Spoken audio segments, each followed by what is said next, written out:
अजय बोरसे यांची नाशिक लोकसभा निवडणुकीतून माघार, प्रचारासाठी वेळ कमी असल्यामुळे असमर्थता, साम टीव्हीला सूत्रांची माहिती।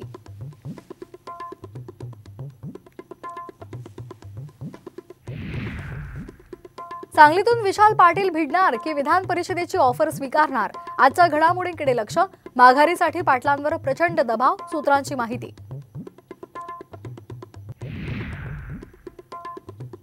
महाविकास आघाडीच्या उमेदवारांसाठी प्रियंका गांधी मैदानात, मेच्या पहिल्या आठवड्यात पुण्यामध्ये रोड शोची शक्यता, तर 24 एप्रिलला प्रणिती शिंदेंच्या प्रचारासाठी सोलापुरात राहुल गांधींची रॅली।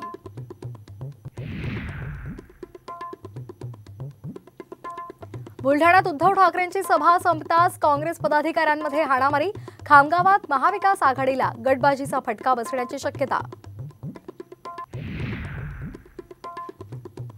पार्किंगच्या वादातून रुग्णालयातच राडा, बीडच्या अंबाजोगाई रुग्णालयातली घटना, अपघात विभागामध्येच भिडले 2 गट।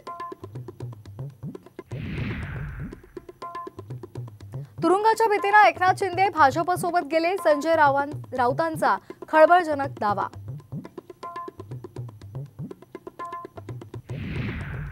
विदर्भात आज आणि उद्या पुन्हा पावसाचा अंदाज, नागपूर, वर्धा, अमरावतीमध्ये आणि यवतमाळमध्ये गारपिटीचा इशारा। सलमान खानच्या घरावरील गोळीबार प्रकरणी गुन्हे शाखेची टीम आरोपीसह गुजरातमध्ये दाखल, आरोपींनी तापी नदीमध्ये फेकलेल्या पिस्तूलचा घेणार शोध।